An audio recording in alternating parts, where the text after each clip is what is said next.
En Periodista Digital continuamos este ciclo dedicado a la historia del periodismo. El otro día hablamos del señor Urgoiti y hoy vamos a hablar de otro nombre muy importante que es don Jesús de Sarria, nacionalista heterodoxo y también en cierto modo periodista bilbaíno, con otro periodista también bilbaíno, en este caso nacido en Bilbao, no en Cuba, don Germán Llanque. Muchas gracias por la invitación.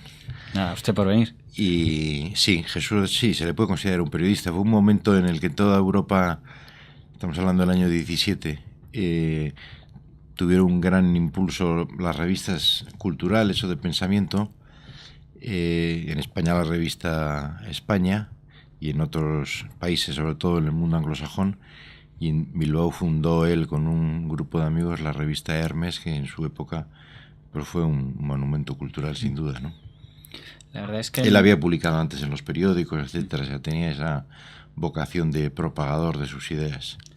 Él, cuando en su fallecimiento preguntan a don Alejandro de Sota quién era, y dice el de Hermes, ¿no? Que es como lo más destacado que sí. puede decirse. Sí, y además en Bilbao, Bilbao vivía entonces, como otras ciudades importantes de España, en un momento de evolución económica importante con la Guerra Mundial, que se habían quedado en España neutral, pero que vendía a unos o a otros, sobre todo a los aliados más, ¿no?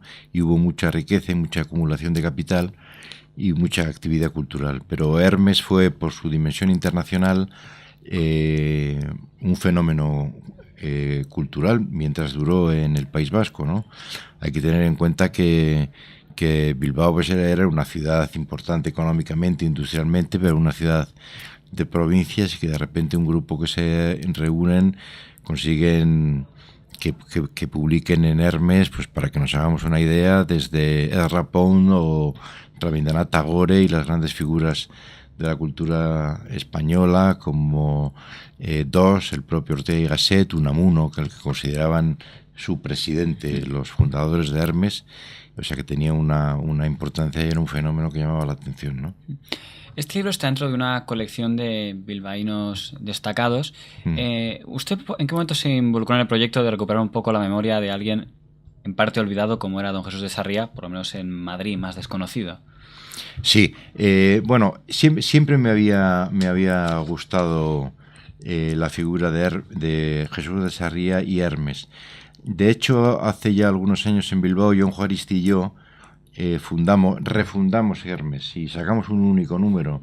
Luego no nos dio el apoyo económico para más. Ahora lo edita en una revista que no responde mucho a lo que era desde el punto de vista del contenido la Fundación Sabino Arana del PNV, ¿no? Es decir, siempre había tenido interés y cuando los organizadores de esta colección, es una editorial de Bilbao muy Uribitarte que hace muchas otras cosas, pero entre otras esta colección de recuperar algunas figuras bilbaínas, me propusieron hacer Sarria, pues yo lo hice encantado, que es un personaje no hace tanto tiempo, murió en el año 1922, o sea, hace menos de 100 años. Pero bueno, como murió soltero, como vivía con unas tías solteras, no hay archivo de la familia ni de él, y muchas de sus cosas de su vida quedaban bastante desconocidas salvo su presencia pública, ¿no? Con lo cual fue una satisfacción poderme ocupar de este personaje que me había caído simpático siempre, ¿no? La verdad es que llama la atención que alguien que, digamos, falleció tan joven, lo comentamos antes, creo que eran 36 años cuando murió de la manera trágica en la que lo hizo, pudiera ya, digamos, ocupar un papel importante en aquella etapa donde las grandes figuras parece que eran todas a partir ya de los 50 o 60 años, sí, cuando hacían cosas destacadas. Es verdad, pero bueno, él aparte de su interés cultural, tenía tuvo una inteligencia o sagacidad y tenía una vida detrás, ¿no? Él había nacido en Cuba, en una familia su padre había ido muy de joven allí al término de la guerra carlista final del 19, en el que unos fueron porque habían perdido la guerra y otros porque les habían confiscado los bienes para la misma guerra, ¿no? Y allí había hecho una cierta fortuna. Luego él había estudiado en Londres, estudió Derecho y luego se especializó en Derecho Mercantil en Londres, tenía mucha relación con el mundo cultural italiano y todo esto pues le daba una personalidad importante en la vida cultural. Él se supo manejar muy bien en Madrid, bueno, en concreto con Ortega y Gasset, que fue el que presentó Hermes en la capital, en el Hotel Palace, y tenía una devoción por Unamuno. Y entonces, bueno, es verdad, aunque vivió poco, pues vivió intensamente, ¿no? Y no sé, estaba pensando yo que es verdad, que ahora yo tengo 20 años más de los que tenía Sarria cuando murió y he hecho la mitad de las cosas que él, ¿no? Pero bueno, en aquella época, es que uno empieza a ver la correspondencia de Unamuno, tenían una larga correspondencia, y uno dice, ¿cómo podían hacer la cantidad de cosas que hacían y tener esta correspondencia, en la que en la mayor parte de las cartas además hay borradores? ¿Cómo les daba tiempo que a nosotros no nos da para hacer todas estas cosas? Bueno, quizá la vida era más lenta o ellos eran más eficaces trabajando, ¿no? Pero hacían muchas cosas y muy jóvenes.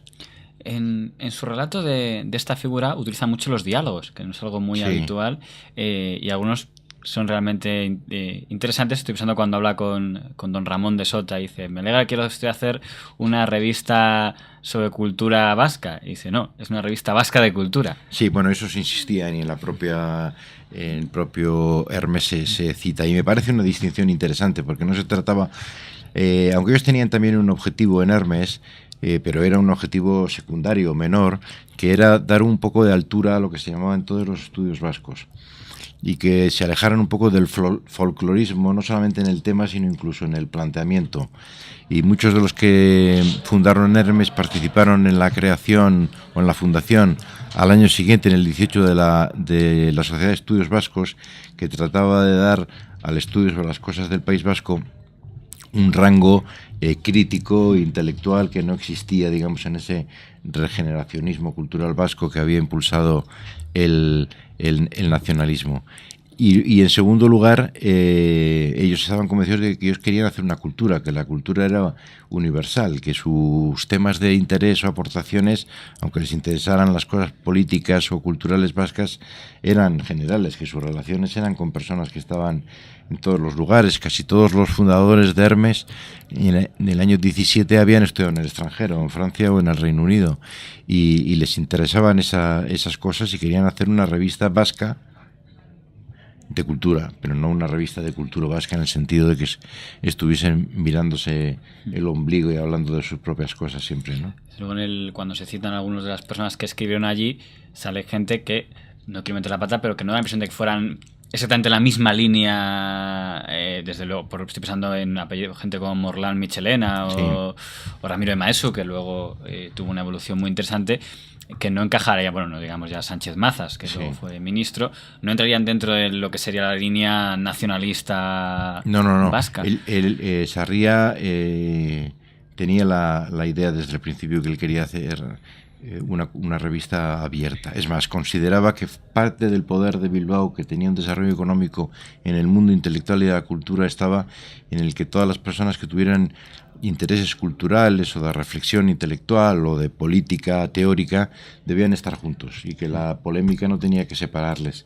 Y eso lo mantuvo él a lo largo de toda su vida, ¿no? Él, en una carta a Unamuno, pasados los años, le dice que de las personas principales que habían estado en Hermes y que eran cada uno de su padre y de su madre, solo dos se habían alejado de la revista, que eran Valparda y Salaverría, y que todos los demás seguían, ¿no? Unamuno, que no tenía nada que ver, es más, que incluso en un propio artículo en Hermes critica a Sabino Arana, etcétera, pues fue siempre, digamos, el padre del proyecto. Y había en el grupo fundador 3 nacionalistas y 3 no nacionalistas. 3 nacionalistas que los 3 eran de un cierto nacionalismo moderado y heterodoxo. Areilza no, el que luego fue también ministro y alcalde de Bilbao, era un concejal nacionalista en el Ayuntamiento de Bilbao, pero que ya en vida, siendo concejal, propuso que la Biblioteca Municipal de Bilbao se llamara Miguel de Unamuno, que también vivió 20 y tantos años más, ¿no? Sarria y Alejandro de la Sota, que era un hombre cosmopolita, hijo de Ramón de la Sota, que luego les dio los medios económicos para poder hacer la la revista, que vivía entre Londres y París y Bilbao, y luego 3 no nacionalistas, que los 3 tuvieron, que entonces pertenecían, digamos, a la ideología liberal en una villa como Bilbao, y que los 3 evolucionaron después, unos hacia el falangismo claramente y otros hacia la derecha, que eran Lequerica, Mourlane Michelena y el tercero ahora se me escapa, pero me vendrá a la memoria inmediatamente. Y entonces, pues, ellos se sentían solidarios, se llevaban bien. Los fundadores, se puede decir, bueno, la idea era de Sarria, el hombre que puso las primeras patas y le llevó a Sarria desde la imprenta, no sé dónde fue, en Mourlane Michelena, porque un día se encontraron en el tren en las cercanías de Bilbao y le contó que quería hacer una revista, y Mourlane Michelena, que debía ser un hombre activo, dijo, pues ahora mismo lo hacemos, ¿no? En cuanto llegamos a Bilbao, vamos a ver a este o al otro y lo montamos. Pero yo creo que el gran valor, iba a decir simbólico, pero no es solo simbólico de Hermes. Hermes se puede decir que te gusta más o menos la revista, ¿no? El gran valor social es unir en un mismo proyecto, en una sociedad muy convulsa políticamente, entonces, como lo ha sido en otras épocas, a personas de muy distintas ideologías, que tenían una buena relación personal, que debatían, discutían, pero que estaban convencidos de que con ese debate amistoso y sin romper los lazos personales contribuían todos a que el País Vasco fuera mejor. Yo creo que es el gran problema. Yo por eso he tratado de reflejar en este libro, en una cosa un poco literaria, en el entierro de Sarria, que, digamos, muere, la revista muere un mes después, sale el último número, pero esa muerte es el último éxito de Sarria. Reúne a todos de unas y otras ideologías unidos en un proyecto y en una persona como era él, ¿no? Eso, visto con los ojos de hoy, resulta todavía en el País Vasco más admirable, ¿no? Una parte, digamos, conciliadora de que gente de distintas ideas pudiera estar unida. Cita usted las discusiones en el Ateneo de Bilbao, creo que, si no quiero pronunciar, la cafetería d'Orléans, creo que se pronunciaría. En el café. Sí, y bueno, en el café la tertulia más importante era el Lion d'Or. Es el Lion d'Or. Ahí era una tertulia que don Pedro Guillor, que decían que era el escritor más agárafo, porque no había publicado un libro nunca, ¿no? Yo luego he visto sus cuadernos, porque he conocido a algunos descendientes, y los cuadernos son absolutamente desilusionantes, porque hace anotaciones, pero las anotaciones que podíamos hacer, bueno, incluso más tontas y simples de las que podíamos hacer cualquiera de nosotros. Estaba en el Lion d'Or con Pepito, Juanito, he dado 200 pesetas para beneficencia a la iglesia de no sé qué, y todo así, ¿no? Pero él era el gran propulsor de la vida cultural que le interesaba. Era un hombre también de buena posición económica, muy amigo de Unamuno. Entre las cosas que guardaba él y que tiene ahora su familia, hay muchos poemas manuscritos de Unamuno en cuadernos de hules que una vez publicados le regalaba a él, etcétera. Y reúne allí, bueno, él, lo que es muy bonito, que yo espero que algún día se publique, es que él era muy buen dibujante y dibuja a lápiz o a plumilla a los tertulianos, ¿no?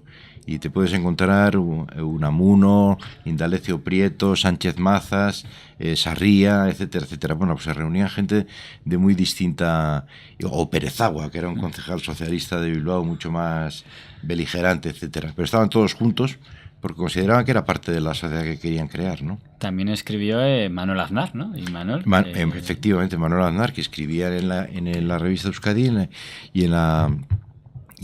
el periódico Euskadi y en la revista Hermes, y que era en aquel momento un hombre, bueno, siempre lo fue, pero digamos en su época nacionalista muy considerado por los nacionalistas, y en su época antinacionalista después muy considerado por los antinacionalistas. Es decir, una personalidad cultural y periodística importante, ¿no?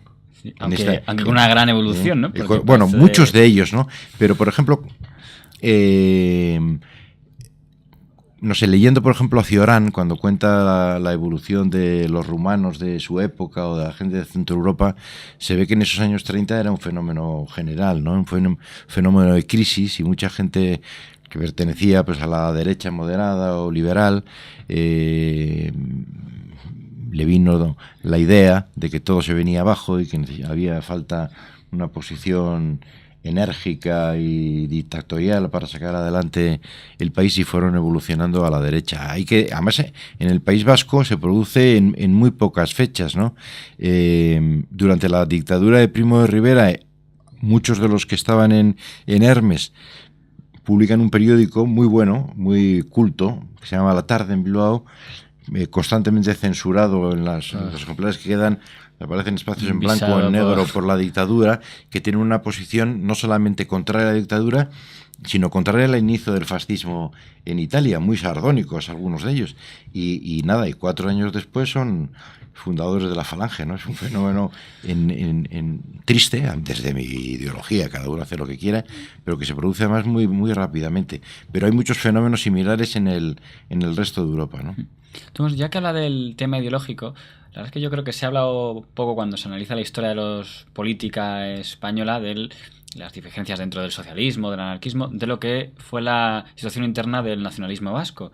Yo le confieso que aquí brevemente es cuando me entra un poco de las divergencias que había entre lo que podemos llamar el Aberri por un lado y la Comunión Nacionalista Vasca se por separan otro. Durante varios años, ya tenían sus discusiones internas y luego vuelven a unirse otra vez formando el PNV, en un momento en el que además algunos, digamos, más laicos habían salido y formaron ANV de triste trayectoria después. Luego sería el germen de Rui Batasuna, ¿no? Pero entonces no lo era, entonces era un partido más bien de centro-izquierda, pero sobre todo laico, a diferencia del nacionalismo clerical. Pero ahí hay un debate, digamos, entre los moderados, en los que van admitiendo la autonomía, y los que consideran que la abolición foral de 1939 era la ruptura con un País Vasco independiente que realmente nunca existió y que no se podía ceder.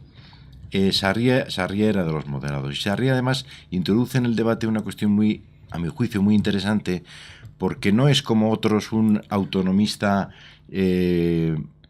por pragmatismo, es decir, no vamos a conseguir nunca la independencia, pues conformémonos con la autonomía, que muchos atribuyen a eso que llaman la evolución españolista de Sabino Arana, pues un poco esta idea, ¿no? Sino que él admite y le gusta lo que él llama la vinculación española, y dice que eso es parte de la historia de... Hay otros que todavía lo toman de forma más radical que él, ¿no? Él habla de la pesantez de España en el País Vasco, pero en el sentido una cosa negativa, sino que la historia común pesa sobre las conciencias y la vida cultural, y que es algo a lo que no se debe renunciar y que desde luego él no quiere renunciar. Y entonces defiende, digamos, una autonomía en el seno de la unidad de España, ¿no? Esa es una rama del PNV, y otros se mantienen en posiciones más radicales. Para la angustia de algunos que están en esta posición, pero que sin embargo no tenían nada de clericales y de, como tenía el propio PNV o luego Comunión, era que los laicos quedaban en el otro lado, con lo cual ellos quedaron un poco en tierra de nadie. Sarria es un ejemplo, le echan de Comunión Nacionalista Vasco, pero nunca quiere entrar en Aberri porque no es partidario de la independencia y de la beligerancia con la que defienden los aberrianos esas posiciones, ¿no? Hay dos posiciones muy características del aranismo que no tengo claro que si Sarria las seguía, me parece que no, pero por si acaso he entendido mal. Una era el tema de la raza, me parece que él no insistía mucho en ese tema por lo que he podido leer. Y dos, me parece que tampoco la parte integrista católica religiosa no aparece. Él no, buena parte, además en aquella época, digamos, en que el integrismo católico era mayor y buena parte en el PNV, algunos de estos fueron temporalmente excomulgados por algún obispo, por alguna cosa que habían dicho, ¿no? Pero él no tenía nada, ni una cosa ni de la otra. Él y Sota y Areilza, estos que fundan Hermes, tienen una visión amable y condescendiente con Sabino Arana, y lo defienden desde el punto de vista un poco discutible de que fue que murió joven y que fue el origen de una reflexión que quedó truncada, y que si hubiera evolucionado hubiera cambiado, y que lo importante, digamos, es el llamar la atención sobre el hecho de la existencia de la nación vasca, y no, digamos, el pensamiento de Sabino Arana petrificado en un momento que ellos dicen que hubiera evolucionado, ¿no? Pero él ni por sus relaciones ni de ninguna manera tenía, digamos, una concepción étnica, sino más bien esta idea de que era bien recibido cualquiera que llegaba, ¿no? Y de hecho, en su evolución posterior, que es más que él evoluciona ideológicamente hacia una posición socialdemócrata y muy contra el caciquismo que se producía en el mundo económico en Bilbao, él escribe un librito que se titula precisamente Oligarcas y Ciudadanos. Él hace una defensa de los inmigrantes en el País Vasco, diciendo que habían defendido los derechos y al País Vasco mejor que muchos capitalistas de 8 apellidos vascos y tal y cual. O sea que él no tenía nada que ver ni con una cosa ni con otra. Él es consciente de que en su mismo caso hay una emoción inicial cuando él vuelve al País Vasco y descubre en casa de sus tías, porque sus padres han muerto en Cuba, oye hablar el euskera y se le vienen a la cabeza todas las tradiciones que trataba de mantener su padre a miles de kilómetros de distancia y que después eso hay que racionalizarlo, ¿no? Y él se siente muy dolido en su vida personal porque es procesado por una conferencia que da sobre Cuba y claro que se le... Y lo ponen que hasta hay quien le felicita, le dice, bueno, ahora te harás hombre después de esto. Pero bueno, el hecho de que le procesen, luego no le condenan, pero que le procesen por un artículo sobre Cuba diciendo que no, como enemigo y contrario a España y a lo que suponía España, le duele, ¿no? Es que le consuela un poco que a Unamuno, que no cabía ninguna duda de que pensaba así, también por otra cosas sobre Cuba también le procesan, pero bueno, a él le duele y él dice, ¿cómo pueden pensar esto de mí, no? Y o sea que no tenía nada, bueno, pues tiene esa cosa de que no quieren renunciar como otros hicieron al nacionalismo, pero bueno, hay que decir que tuvieron una evolución más coherente o menos extravagante los tres nacionalistas del inicio de Hermes que los tres no nacionalistas del inicio de Hermes, ¿no? Por curiosidad, el sector que podíamos llamar Neguri, que eran los vinculados al correo y a los que eran también muy fuertes en Bilbao, ¿cómo veían a Sarria, el grupo de Hermes? ¿Eran como mundos aparte o estaban...? No, pero quizá por una posición más conservadora. El pueblo vasco, que el correo no existía, pero el pueblo vasco, que es parte de lo que luego fue el correo español, el pueblo vasco, es ilicitador de este proceso por lo de Cuba contra Sarria y tenía, digamos, una determinada inquina. También un poco, me imagino que estaban las batallas periodísticas de por medio y no solo las políticas, ¿no? Pero no lo veían nada bien y consideraban que eran unos jóvenes bilbaínos un poco extravagantes y poco fieles a las tradiciones que debían mantenerse en el país, más allá de las ideas políticas, ¿no? Porque en algunos las tenían, otros no. Y de hecho, hasta el final de la guerra, que unos ya empiezan a escribir en el correo español del pueblo vasco, ninguno de ellos, ni de un bando o de otro, colaboraron con este grupo de medios de comunicación, más bien con otros, ¿no? Por terminar con el tema de Hermes, más o menos me parece entender que se puede decir que la revista tuvo 3 periodos, ¿no? El periodo... Tuvo 3 periodos, sí. El periodo inicial... Mensual. Mensual, que supone una conmoción cultural en el País Vasco, muy abierto, etcétera. Un segundo periodo en el que ya con el dinero de Ramón de la Sota constituyen una sociedad, hacen una editorial que publica libros y que pasa a ser quincenal, en el que tiene en alguna parte de ese periodo un contenido más nacionalista, más metido en la batalla entre unos y otros en el PNV y que pierde lectores, ¿no? Y algunos colaboradores. Y una tercera época, que es la final, en la que ya Sarria se da cuenta de que ese no es el camino, que tiene que volver a los orígenes y vuelven casi todos los iniciales y otros nuevos a escribir en la revista, ¿no? Bueno, pues ese es Jesús de Sarria, un nacionalista heterodoxo. Para los interesados recomendamos aquí su lectura. No sé si me permite, como aquí nos gusta mucho la historia reciente de los periodistas, aprovechar ya que lo tenemos aquí para recordar algunos momentos destacados de su trayectoria, que también es bastante larga como periodista. Larga, sí, menos interesante, pero ya larga. Bueno, pero también, aunque supongo que los...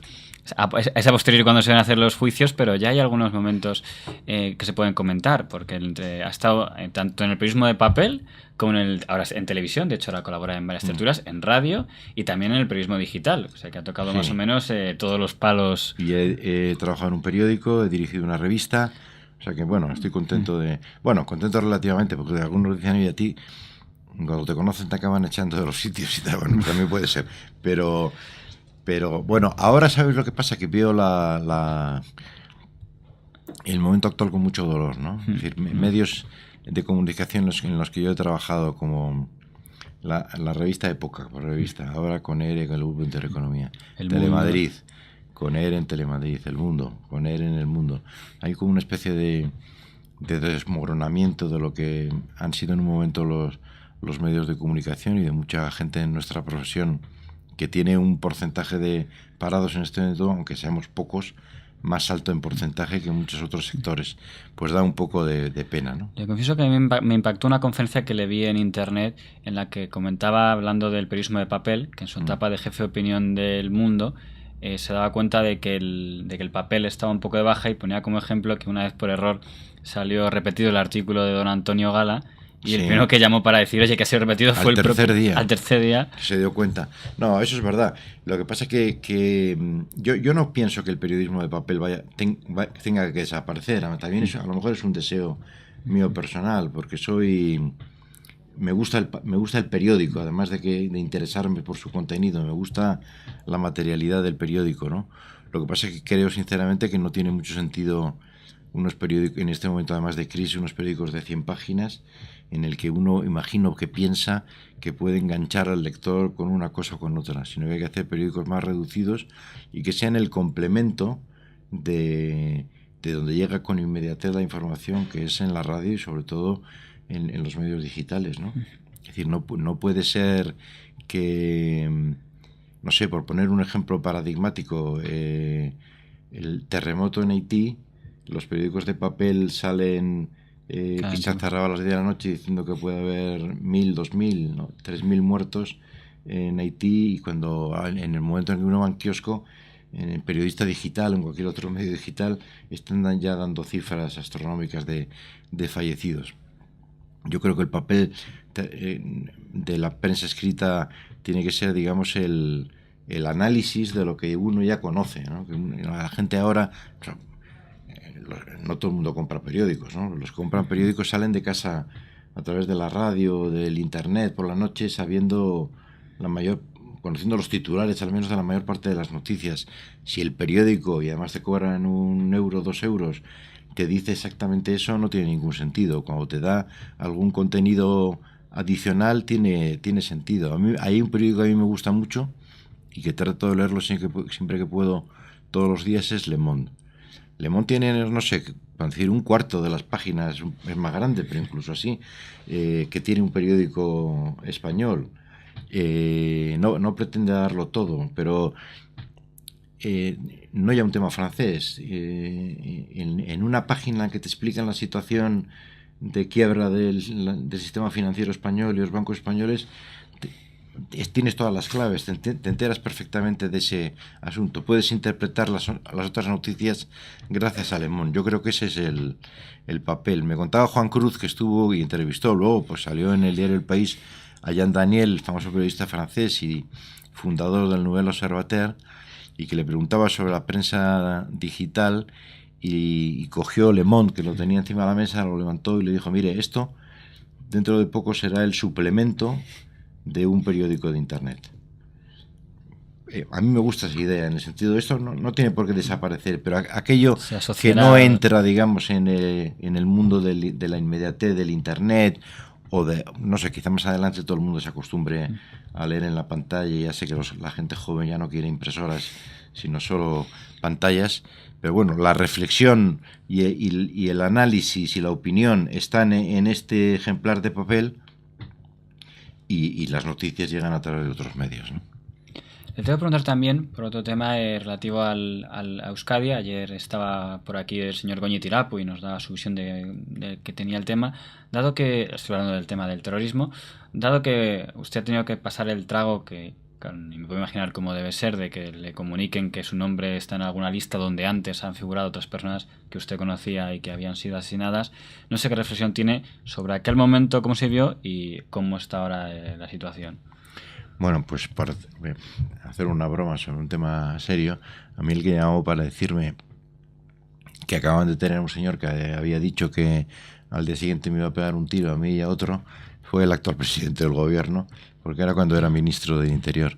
Y yo reaccioné, bueno, pienso con el tiempo y dices, bueno, yo estoy tonto, ¿no? Porque yo me acuerdo que le dije, a mí, si no le conozco de nada, ¿no? A mí, ¿por qué me quería? Y bueno, yo nunca, me ha pasado eso, y bueno, luego te avisan de que salir un nombre, un papel y tal, pero reconozco que nunca he tenido la sensación de miedo. De verdad, no por mérito, seguramente por inconsciencia, ¿no? O sea, no es que me sienta más valiente que nadie, más bien todo lo contrario, pero no he tenido esa sensación. También por una consideración de que uno piensa decir, bueno, si lo que hago yo no es tan importante. Por ejemplo, mi gran amigo, que ese sí fue asesinado por ETA, José Luis López de la Calle, que había tenido cócteles Molotov antes y tal, decía, ¿a mí por qué, no? Tampoco yo soy tan importante, ¿no? O sea que yo lo que sí recuerdo es en la dureza no mía, sino de mucha gente que tenía que salir para ejercer el periodismo, que tenía que salir a la calle en el País Vasco, gente que trabajaba conmigo en el mundo en el País Vasco, que tenía que hacer un trabajo de reportero de calle, de rueda de prensa, que eran insultados en una esquina, que tenían miedo sobre cómo, porque luego podían ser amenazados, cómo escribían una cosa y otra. Eso se vivía, y algunos que tenían que ir con escolta a una rueda de prensa es un poco tremendo, ¿no? Y bueno, eso afortunadamente ha pasado, pero eso ha sido una realidad. Por eso yo digo que aunque el periodismo vasco haya sido timorato o no haya denunciado algunas cosas con valentía, que también lo hay, yo creo que en el saldo general hay mucha lucidez y mucha entrega y valentía de mucha gente que en condiciones muy malas, mal pagadas, como está el periodismo, por mucho que algunos no lo quieran creer, superan todo eso y han hecho una labor lo mejor que han podido, ¿no? Pero bueno, ha existido ese triunfo simbólico del nacionalismo y ese miedo, digamos, al mundo del nacionalismo radical, que ha sido una realidad en la sociedad vasca, que yo creo que lo sigue siendo y que seguramente se ha transmitido a los medios de comunicación que son parte de la sociedad vasca, ¿no? Y bueno, y uno va viendo la pérdida que ha sufrido el periodismo vasco, porque yo ahora llevo unos años en Madrid y uno se encuentra tanta gente que ha ejercido el periodismo allí, que se ha tenido que venir aquí, que dices, bueno, si todos estos estuvieran allí, el periodismo vasco sería mucho mejor de lo que es, siendo bueno, ¿no? Por mencionar otra etapa que usted ya aludía antes, usted se encargó en un momento de salvar una revista que estaba en muchas dificultades. Estoy hablando de la revista Época, don Jaime Calmani estaba en un momento en el que decían que la revista no iba a durar mucho más. Y bueno, y llega un nuevo grupo, creo que ya sería, no sé si tenía ya el nombre de Intereconomía o... Sí, se llamaba Intereconomía. Solo pasa que en ese momento solo tenían la radio y este era, digamos, el primer salto a otro tipo de medios. Sí, es verdad, se vendió Época porque estaba en una situación económica complicada, con muchas deudas. Lo vendieron por el activo y el pasivo, no por un dinero, ¿no? Y ya no se sentían con fuerzas, aunque Calmani siguió colaborando en la revista, de llevar a cabo, y entonces se hizo con ello Intereconomía. Nosotros hicimos un plan en aquel momento de desarrollo de la revista Época, parece que era, no me acuerdo ahora si pasa el tiempo, de 2 o 3 años, con mucha calma, convencidos de que tenía que haber hueco en España para una revista seria o medianamente seria, porque es un fenómeno periodístico que a lo mejor aquí tú que hablas con muchos colegas nuestros puedes averiguar. Yo no sé la solución, ¿no? Que es el tema de las revistas en España, de las revistas de información general. Hay que tener en cuenta que, por ejemplo, l'Express, Le Point o Le Nouvel Observateur o Panorama o l'Espresso en Italia venden del orden de 250 a 400.000 ejemplares semanales. Que hay un medio periódico, revistas que se vende los domingos en Portugal, que es un país de 9 millones de habitantes, que es l'Expresso, que vende más que todas las revistas españolas juntas. Es decir, ¿por qué en España salvo, digamos, en la ebullición en un momento determinado de cambio 16, se ha venido abajo ese mercado y no se compran? Seguramente porque tienen que ser inversiones caras, hay que darle a la gente, no le puedes dar un resumen de lo que sale en los periódicos cada semana, porque son compradores de periódicos. Y eso ha fracasado. Nosotros hicimos un plan a 3 años, bastante bien, a mi juicio, elaborado, calmoso, para llegar a hacer una revista de prestigio y que tenía que cambiar un poco lo que había sido de época hasta ahora, ¿no? Lo que pasa es que el grupo, razonablemente a mi juicio, llegó un momento, yo estuve, no sé, 1 año y pico dirigiendo la revista, decidió que no tenía el músculo financiero suficiente para llevar a cabo aquel proyecto que se había elaborado, y entonces pues se dio un tajo y se anuló aquello y se hizo otra cosa. Pero es un fenómeno de las revistas un poco curioso. A mí siempre me ha llamado la atención en España, porque quiere decir, la revista que más vende, Interview tal vez, o... Bueno, Interview sí, pero bueno, ya me parece una cosa más amplia, pero Tiempo, por ejemplo, pero que sería en cualquier otro país europeo, nada, ¿no? Y no son malas revistas, pero no sé por qué no han enganchado. Cuando a los aquí lectores. estaba don Eduardo San Martín, ya hablamos de aquí es del Globo, que fue una revista que intentó. El Globo, sí. Él decía que la competencia se la hacían los dominicales de los periódicos. Decía que era una parte que jugaban en contra de las revistas. O sea, que los propios periódicos... Eso es verdad, pero quiero decir que yo estuve en Francia este fin de semana pasado, y entonces compras la prensa y te dan un suplemento Next de Liberación o el M2 de Le Monde, que son como una revista, y junto a eso compras Le Point, que está vendiendo casi 400.000 ejemplares. Es decir, que es verdad que todas esas cosas pasan, pero una página o una línea en Le Point es mucho más cara que en una revista, porque se trata que a través de reportajes o de análisis o de firmas se valore el contenido, ¿no? Uno ve un anuncio de una revista de esos que aparecen en los autobuses en París o en Nueva York, y las revistas venden sus analistas y sus columnistas en la parte de atrás de un autobús, ¿no? Y aquí encontrarán los análisis de A, B, y se pagan bien, y eso tiene un valor. Aquí no se pagan mal, y entonces un colaborador de medios de comunicación tiene que ir a una televisión y a una radio y escribir en un periódico para poder sacar el dinero suficiente a fin de mes. En Le Point le pueden decir, no, usted escribe en Le Point y le dejamos ir a una tertulia de la radio para que promocione Le Point, pero nada más, ¿no? Y bueno, es otro concepto, ¿no? Pero a mí me da pena que no, porque me gustan las revistas, no solamente por haber dirigido una, y me da pena que eso no tenga mercado en España. No sé si en el futuro lo tendrá. Le tengo que preguntar también, aunque ya le han preguntado mucho por eso, pero bueno, aunque no sea muy original, por su etapa en televisión, principalmente la más destacada es en el tema de Telemadrid, donde además se produjeron cambios que fueron muy comentados en la prensa. Sobre todo el país en aquella época seguía mucho porque primero iba a ser el Telediario 2, después lo mandaron a la madrugada, hubo un debate que también se suprimió, que se hacía a la vez que hacía de la noche, hacía un debate semanal que nunca quedó claro por qué de repente se suprime. Y después, que ya lo comentó aquí una vez que estuvo con mi compañero Miguel Pato, su salida de Diario de la Noche. Sí, bueno, yo fui el primero en que quise cambiarme del Telediario 2 al Diario de la Noche. La puesta de madrugada entonces fue suya. En buena hora, porque me salieron bastante bien las cosas en el Diario de la Noche y no tanto en el Telediario, ¿no?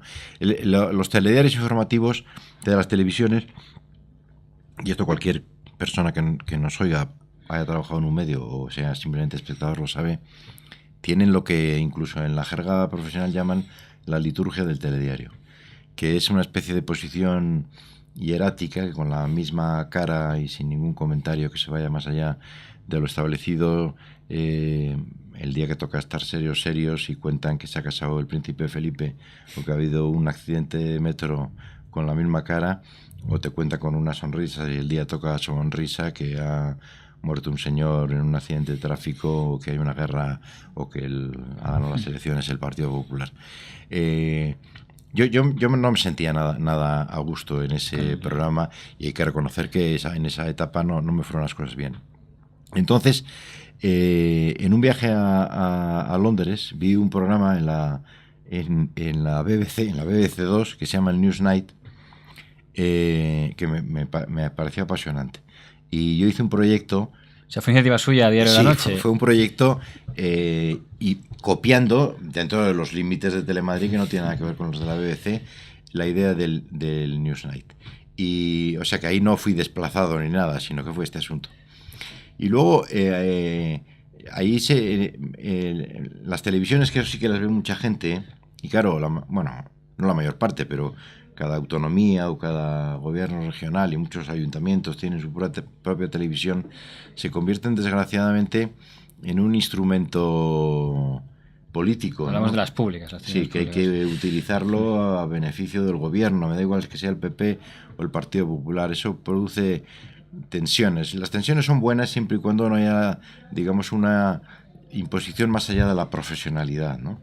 Yo siempre cuento que yo me equivoqué con una broma que hice al marcharme de Telemadrid, que era decir, bueno, si se entiende como broma está bien, pero hay mucha gente que lo entendió en serio, ¿no? Que decir, bueno, pues da la impresión de que era menos de derechas de lo que pedía la cadena, ¿no?